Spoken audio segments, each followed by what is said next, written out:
Bonjour à toutes et à tous, je vous propose de vous retrouver aujourd'hui pour un petit book haul de printemps, tranquille, sans préparation, donc ça va être des lectures très éclectiques. Ça sera aussi l'occasion de vous parler un petit peu de mes projets à venir. Et tout ça se fera au son des oiseaux et aussi peut-être un peu des voitures et des avions qui passent, puisque j'ai laissé ma fenêtre ouverte. J'ai fait assez peu d'acquisitions ces derniers temps parce que j'ai eu envie de lire ce que j'avais déjà en ma possession, de pas être prise dans une frénésie d'achat. Néanmoins, on m'en a offert un certain nombre à Noël notamment, et j'en ai encore acheté récemment. Donc le premier dont je vais parler, en fait je suis en train de le lire à l'heure où je vous parle, c'est l'intégrale 1 des Aventuriers de la mer. Donc si vous me suivez depuis un certain temps, vous savez combien j'aime Robin Hobb, l'Assassin Royal. Je pense que le premier tome, si... j'ai pas vraiment de livre préféré dans ma vie, mais si je devais en avoir, probablement il serait dans le top 3. Et je me suis lancé le challenge en fait de lire tout ce qui fait partie du Royaume des Anciens. Donc c'est tous les cycles en fait de Robin Hobb qui contiennent l'Assassin Royal, les Aventuriers de la mer, les cités des anciens et le fou et l'assassin, donc c'est tous ces cycles là. Et donc j'ai fait un vlog, je fais des vlogs en fait au fur et à mesure, et j'ai fait un vlog où je parle de mes lectures des préquels et ma relecture de l'Assassin Royal, puisque je l'avais lu quand j'avais 14 ans, jusqu'au tome 6, et ensuite ça n'est pas le rythme de publication, mais c'est le rythme dans l'histoire. Ensuite c'est suivi des Aventuriers de la mer, donc là je suis en train de découvrir les Aventuriers de la mer puisque je ne l'ai jamais lu. Je l'ai commencé je crois hier ou avant-hier, donc vous voyez j'ai quand même pas lu grand chose pour l'instant, ça me plaît bien, mais je serai amenée à vous en reparler. Je voulais quand même signaler que je l'avais acheté, et en fait j'ai reçu cette semaine, c'est pour ça que je l'ai lu assez rapidement. Ensuite un autre livre que là j'ai déjà lu mais j'en ai pas encore parlé sur cette chaîne, donc je le signale rapidement, c'est La Maison dans l'impasse de Maria Messina. En fait c'était au club de lecture de Nabolita au mois d'avril, puisqu'on est en avril, et j'ai fini de le lire il y a quelques jours, et donc j'ai enchaîné avec les Aventuriers de la mer. Maria Messina, c'est une autrice italienne qui a été un peu oubliée du début du 20e, un peu comme Grazia Deledda dont j'ai déjà parlé sur cette chaîne, et un peu liée au mouvement vériste, donc voilà, je vais pas m'appesantir dessus puisque j'en reparlerai dans la prochaine vidéo, ou bon en tout cas dans une des prochaines vidéos, je suis pas encore trop sûre de l'ordre de mes prochaines vidéos. Et voilà, donc juste pour vous dire qu'en tout cas ça m'a plu, j'en reparlerai. Ensuite un autre livre dont je vais être amenée aussi à reparler dans une autre vidéo, c'est Ravage de Violette le Duc. Donc là c'est dans une très belle édition qui essaie de reconstituer le Ravage d'origine, parce que voilà, c'est un livre qui a connu beaucoup de péripéties éditoriales. Violette le Duc, c'est une autrice qui est connue pour son récit Thérèse et Isabelle, donc récit érotique d'amour lesbienne entre deux jeunes pensionnaires. Et elle a aussi écrit des romans autobiographiques, des autofictions, peu importe le terme qu'on leur donne, qui s'appellent La Bâtarde, etc. Elle est assez connue pour ces récits-là. Et ça c'est un peu son grande œuvre, et c'était au club de lecture de Nabolita de février je crois, et moi je l'ai lu courant mars. Et donc voilà, je vous en reparlerai plus avant. C'est un livre qui est assez étonnant, assez unique, mais moi que j'ai pas du tout aimé. Mais je serai amenée à vous en reparler un peu plus tard. Le prochain livre dont je vais parler, c'est Eugène Onegin d'Alexandre Pouchkine. C'est un grand classique de la littérature russe. C'est en fait une histoire qui est en vers, si vous le voyez, donc c'est versifié. Et en fait j'ai envie de le lire parce que j'ai la chance d'aller voir Eugène Onegin, qui en fait est un opéra de Tchaïkovski adapté de Pouchkine. Je vais aller le voir à l'opéra au mois de juin je crois. Voilà, j'ai pris des places récemment, et évidemment je me suis dit il faut quand même que tu lises l'histoire avant.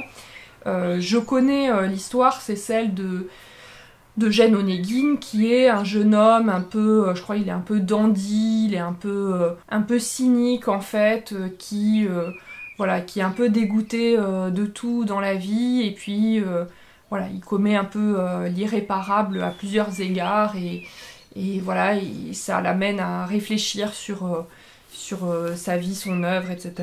Bref, voilà, donc c'est l'histoire de ce jeune homme qui a tout pour réussir, mais qui n'y parvient pas, et donc je pense que c'est fortement empreint de romantisme, et ça me plaît bien. Moi j'aime bien la littérature russe, j'ai lu plusieurs grands auteurs russes, j'aime énormément Tolstoï, j'ai lu Dostoïevski que je n'ai pas du tout aimé, même si j'ai reconnu que c'était très puissant, les frères Karamazov, mais bon, ça m'a pas du tout plu. Voilà, j'avais envie de lire ceci, d'autant plus que plusieurs personnes me l'ont recommandé, donc je pense que je vais passer un très bon moment.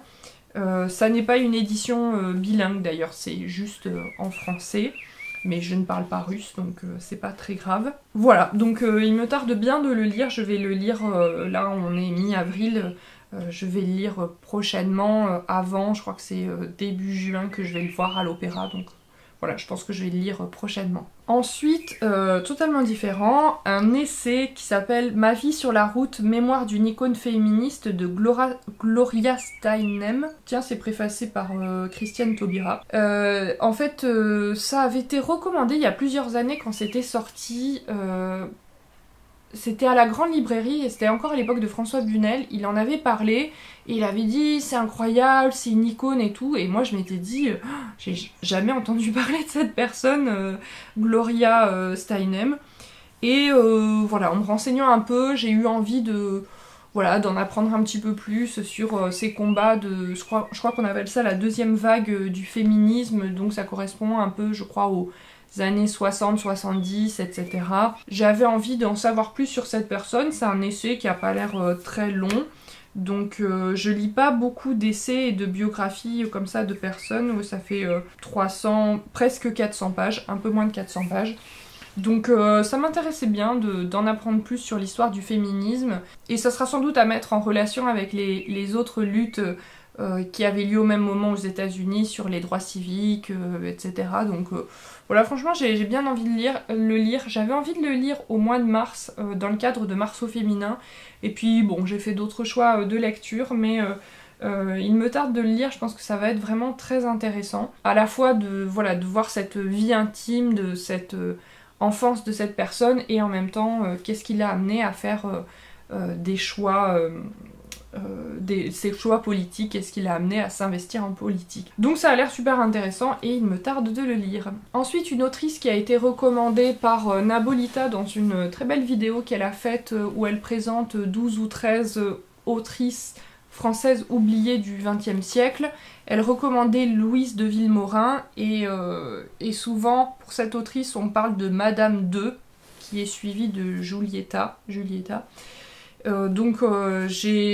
l'ai commandé d'occasion, d'ailleurs j'étais pas très contente en le recevant parce que ça n'était pas la couverture que j'avais souhaité avoir, mais bon, elle est pas mal non plus quand même, cette couverture, si vous la voyez. Donc voilà, c'est évidemment, je n'aime pas ça, il n'y a pas de résumé derrière, Folio ils aiment bien faire ça, de mettre juste des extraits, et moi ça m'agace. En tout cas, Marcel Achard de l'Académie française, je ne sais pas qui était Marcel Achard, a dit « Madame II est un chef-d'œuvre, il est d'une rigueur classique et d'une grâce méchante, très 18e siècle. » Moi j'ai envie de dire parfait, exactement le genre de choses que j'aime. Voilà, le côté un peu classique, j'aime beaucoup le 18e et ces façons d'envoyer des pics, des taquets, donc si c'est comme ça, si c'est aussi spirituel, ça ne peut que me plaire. Et voilà, donc j'ai envie de découvrir cette autrice qui est souvent recommandée, en tout cas sur les réseaux sociaux. Je sais que j'ai pu souvent la voir passer, même si c'est une autrice dont, à part Instagram, on entend un peu moins parler. Donc voilà, donc Madame II de Louise de Villemorin. Ensuite, encore une autrice, j'ai acheté Les Rochers de poudre d'or de Natacha Apana. Natacha Apana, c'est une autrice mauricienne de langue française. Elle parle beaucoup de... J'ai lu un livre d'elle récemment, j'ai lu Tropique de la violence, je serai amenée à en reparler dans une vidéo.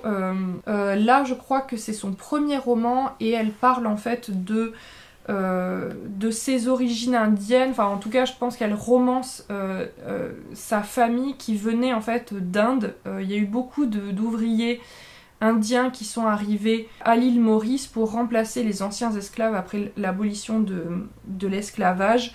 Et donc elle fait le récit, je crois, de cette arrivée dans cette île, de leur intégration, etc. Et en fait j'avais envie de le lire lui précisément parce que je vais avoir la chance de rencontrer au mois de juin l'autrice en fait, Natacha Apana, et de l'interviewer. Et donc je lis plusieurs ouvrages de sa part, et comme je vais l'interroger sur son dernier ouvrage qui s'appelle La mémoire délavée, je crois, que je n'ai pas encore lu, où elle parle de ses origines indiennes, etc., en faisant des recherches sur sa littérature, j'ai découvert que c'était un sujet dont, a priori, si j'ai bien compris, elle a déjà parlé dans cet ouvrage, donc j'avais envie un peu de comparer les deux et de lui poser des questions aussi en rapport avec ça. Voilà, donc je l'ai commandé parce qu'il n'était pas à la bibliothèque, et puis après l'avoir acheté et reçu, j'ai vu qu'il avait été commandé à la bibliothèque, donc bon, tant pis. Mais peut-être que ça va beaucoup me plaire et que je serais ravie de l'avoir découverte. Tropique de la violence m'avait bien plu aussi. Et donc je suis contente de découvrir cette autrice contemporaine par le biais de ce récit. Si jamais vous avez déjà lu d'autres ouvrages d'elle, n'hésitez pas à m'en faire part. Ensuite, bon, ça fait longtemps que j'en parle mais j'ai toujours pas fait, je prévois de faire une vidéo autour des sœurs Brontë, de leurs livres, de leur vie, etc. Et en conséquence, j'ai commandé des ouvrages qui parlent d'elle. Par exemple, j'ai commandé une biographie, Les Brontë de Jean-Pierre Holl, qu'on m'a chaudement recommandé. Donc c'est chez Folio Biographie, ça a pas l'air très long. Je pense que ça va être vraiment très intéressant pour explorer certains aspects que je connais pas de la vie des Brontë, parce que je pense que j'ai quand même lu pas mal de choses et écouté pas mal d'émissions sur leur vie, donc à mon avis je connais déjà quand même pas mal d'aspects, mais j'en apprendrai sûrement encore plus dedans, donc ça sera passionnant pour préparer cette vidéo. Et aussi j'ai commandé à Noël la correspondance en fait, ou plutôt les lettres choisies de la famille Brontë. Donc comme ça je pourrais mettre les deux en corrélation. Là la correspondance est quand même plus épaisse que la biographie, mais je pense que ça va être intéressant pour découvrir aussi leur vie au quotidien, leur esprit en train de se fabriquer, leur œuvre en fait en train de se fabriquer. Donc je pense que ça va être vraiment super. Et il me tarde beaucoup de le lire. Ensuite, en prévision du littératon gothique de Nabolita cet automne, j'ai commandé un livre qu'elle recommande chaudement, c'est Le Monstre de Camille Baudin. C'est un roman frénétique qui date de la première moitié du 19e siècle, puisque il a été écrit il a été publié en 1823 et censuré dès sa sortie. Et l'autrice est décédée en 1864. Donc voilà, c'est l'histoire, je crois, d'une personne qui est dans un château, voilà, je crois un peu kidnappée, il y a un monstre, etc. Donc voilà, très gothique. Et comme elle en parlait vraiment avec des étoiles dans les yeux, j'ai eu très envie de le lire. Et je me suis constitué une petite pile de lecture en prévision de ce littératon. Il y a déjà des ouvrages que j'ai dans ma palle depuis un certain temps, et j'ai voulu ajouter celui-ci qui en plus est écrit assez gros. Je sais pas si vous le voyez ici, c'est écrit assez gros, donc ça promet de se lire assez rapidement. Combien il y a de pages? 213 pages, donc je pense que ça va être lu très vite. Et en plus ce qui est bien, c'est que c'est dans la maison d'édition Talent Haut, qui fait de la jeunesse et de l'adulte, et notamment via leur collection Les Plumées, où ils mettent en valeur des autrices qui sont un peu oubliées. Donc voilà, ils font vraiment tout un travail autour du matrimoine, et je ne peux que saluer ce travail. Je n'ai encore jamais lu d'ouvrage dans cette collection, mais en tout cas il y en a d'autres qui me font très envie dans cette collection, d'autres autrices. Si vous l'avez lu, n'hésitez pas à me donner votre avis, moi il me tarde beaucoup de le lire. Ensuite on m'a offert à ma demande, parce qu'en fait la plupart des livres que je reçois en cadeau, en fait je les ai déjà demandés, Pays de neige de Yasunari Kawabata. J'ai très envie de lire d'autres Kawabata. J'ai lu il y a extrêmement longtemps, je pense il y a... je sais pas, peut-être 10 ans, quelque chose comme ça, Les Belles Endormies, alors qu'il y a un livre qui met mal à l'aise parce que il est quand même un peu pédophile, mais vraiment c'est loin d'être que ça. Voilà, c'est une réflexion sur la mort, sur la jeunesse, sur la vieillesse, sur la décrépitude, etc. Peut-être que je le lirai pas avec le même regard aujourd'hui, mais en tout cas ça m'avait bien plu, et puis comme j'essaie de lire de plus en plus de littérature japonaise, j'ai eu envie de reprendre Kawabata, et donc avec celui-ci, Pays de neige, où l'histoire c'est celle de Shimamura qui se retire dans une petite station thermale au cœur des montagnes pour y vivre un amour fou en même temps qu'une purification. Bon, donc je pense que ça va être très bien. Je pense que ça va être très bien, et voilà, j'ai envie de lire plus de choses de Kawabata. Le livre suivant, on me l'a offert et je ne l'avais pas demandé, donc ça va être une totale découverte. C'est Le Pingouin d'Andrei Kourkov. Je pense que c'est un ouvrage un petit peu humoristique, écrit par un auteur ukrainien qui écrit en russe. C'est l'histoire de Viktor Zolotarev qui a adopté un pingouin au zoo de Kiev en faillite pour tromper sa solitude. Donc l'écrivain au chômage tente d'assurer leur subsistance, tandis que l'animal déraciné traîne sa dépression entre la baignoire et le frigidaire vide. Donc voilà, je pense que ça va être un peu loufoque, un peu humoristique, et parler aussi peut-être de manière un peu acide de l'Ukraine. Je sais pas trop à quoi m'attendre, mais franchement ça a l'air chouette, je pense que ça va être sympa. Merci à Victor de me l'avoir offert et de me sortir de ma zone de confort. J'aime bien aussi de temps en temps les ouvrages humoristiques, c'est pas ce vers quoi je vais naturellement, mais souvent je passe de très bons moments. Et en plus, je n'ai jamais lu, je crois, d'ouvrage d'un auteur ukrainien. Donc voilà, actuellement, c'est bien de promouvoir la littérature ukrainienne, vu la guerre en cours, malheureusement. Il avait écrit un autre livre qui s'appelle Les abeilles grises et qui a eu le prix Médicis étranger en 2022. Donc on en avait pas mal parlé à ce moment-là. Voilà, donc si vous l'avez lu, n'hésitez pas à m'en parler. Éventuellement, si vous avez lu d'autres ouvrages de cet auteur, je l'ai vu en interview à la télé dire que depuis le déclenchement de la guerre, il n'arrivait plus à écrire de fiction. Pour lui, ça n'avait plus de sens en fait de faire de la fiction à l'heure de la guerre qu'il vivait. Donc maintenant, il écrit des choses plus sur un journal de guerre, des choses comme ça.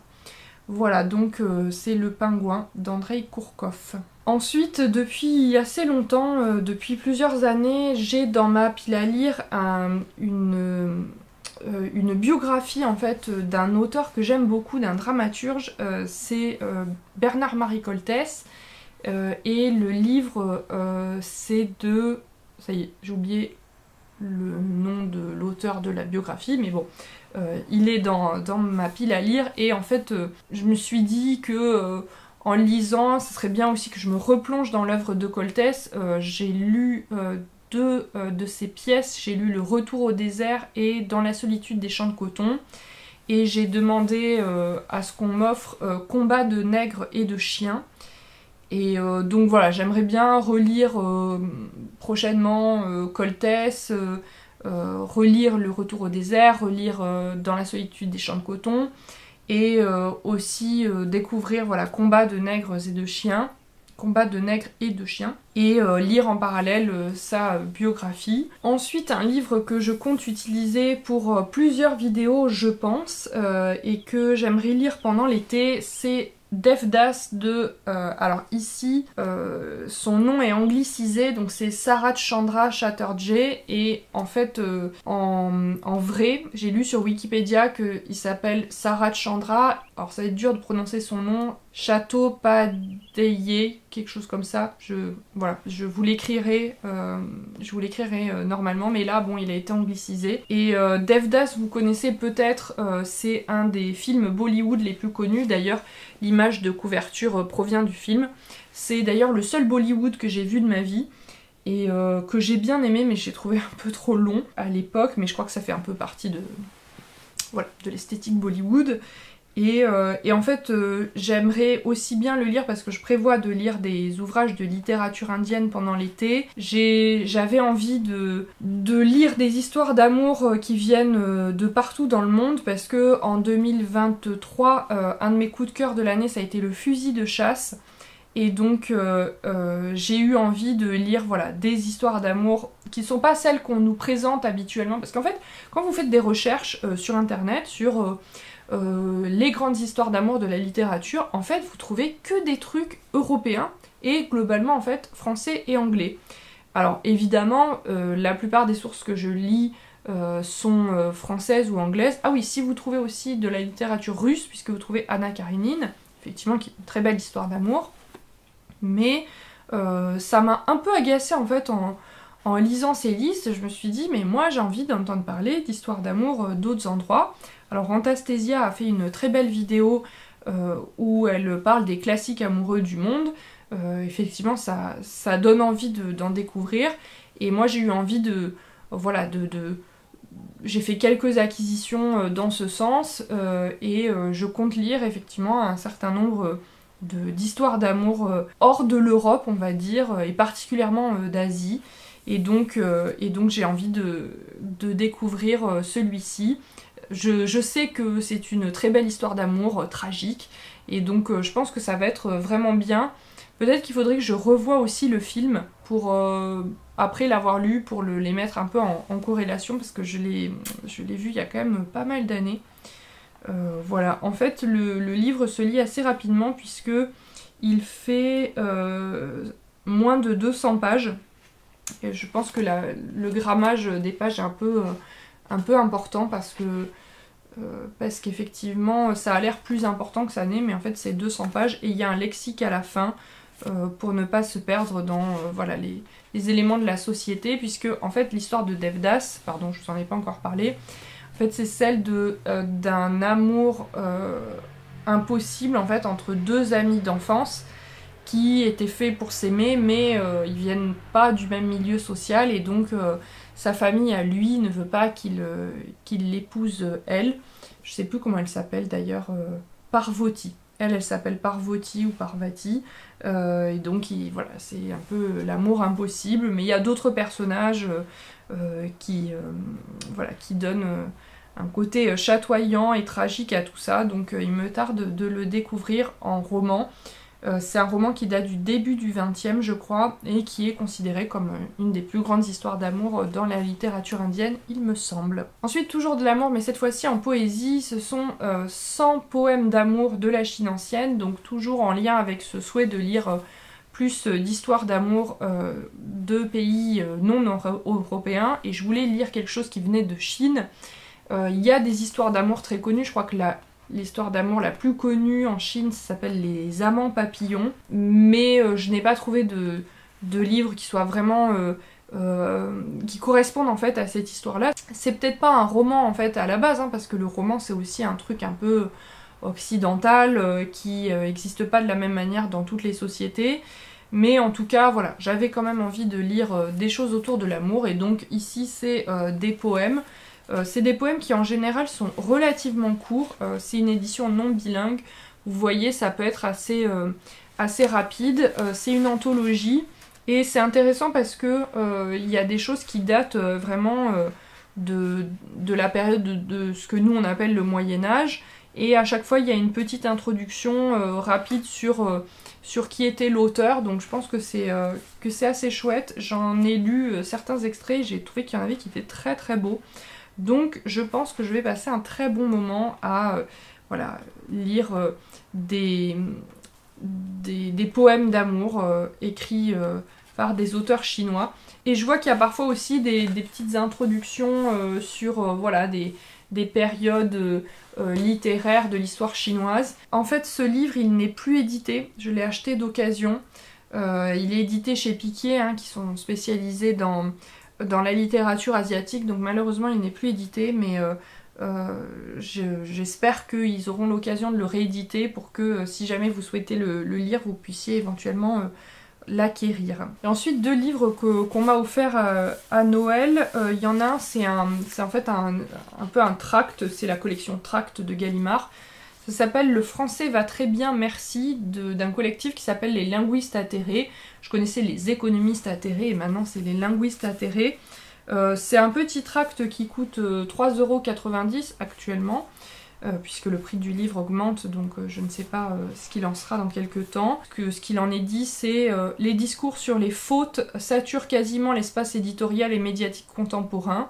Mais la différence entre une faute et une évolution, c'est la place qu'elle occupera à long terme dans l'usage, et l'usage, ça s'étudie avec minutie, c'est le travail des linguistes. Face aux rengaines déclinistes, il devient indispensable de rétablir la rigueur des faits. Non, l'orthographe n'est pas immuable en français. Non, les jeunes, les provinciaux ou les belges ne déforment pas la langue. Oui, le participe passé tend à devenir invariable. Non, le français n'appartient pas à la France. Oui, tout le monde a un accent, voire plusieurs. 10 idées reçues sur la langue et surtout 30 propositions pour en sortir. Bon, franchement, ça a l'air super. J'avoue que je suis un peu saoulée des nombreux discours crypto-réactionnaires en fait sur la langue française qui serait une espèce de machin pur auquel il faudrait pas toucher. Voilà, personnellement, j'essaie de pratiquer autant que possible l'écriture inclusive. Mais voilà, je serais intéressée d'avoir un point de vue un peu scientifique sur qu'est-ce que c'est la langue, comment elle évolue, voilà, quelle est la différence entre une faute et une évolution, ça c'est quelque chose d'intéressant. Il me tarde de le lire à l'occasion, ça a l'air assez court, oui ça fait 60 pages, donc voilà, je pense que ça se lit en 1 ou 2 jours tranquillement. Donc ça va être sûrement très intéressant comme essai. Et enfin, le dernier dans cette sélection, c'est Les cadeaux de l'imperfection de Brené Brown. Ça m'a été offert, c'est un ouvrage de développement personnel.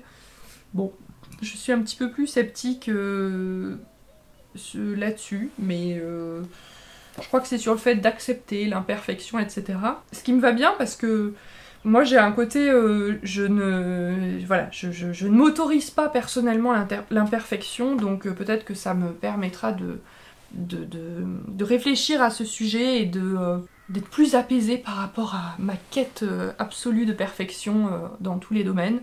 Donc voilà, les cadeaux de l'imperfection, à voir. J'avoue c'est pas forcément très prioritaire dans mes lectures, mais on me l'a offert, donc je le lirai un jour a priori. Si vous l'avez déjà lu, si vous connaissez cette autrice, puisque c'était une femme, n'hésitez pas à me le dire. J'ai pas trop l'habitude de lire des ouvrages de développement personnel, ça a pu m'arriver certains, par exemple les accords Toltec ont une importance dans ma vie, même si je n'ai pas lu le livre en entier. Voilà, mais n'hésitez pas à me donner votre avis si vous l'avez déjà lu ou si ça vous intéresse. Voilà, j'espère que cette vidéo vous a plu, c'était un petit book haul tranquille, sans préparation, sans stress. N'hésitez pas à me donner votre avis si jamais vous avez lu certains de ces ouvrages. N'hésitez pas également à liker cette vidéo, à vous abonner si ça n'est pas encore fait, à activer la petite cloche des notifications et à me retrouver sur Instagram où je suis active. D'ici la prochaine vidéo, je vous souhaite une très bonne journée et surtout de très belles lectures.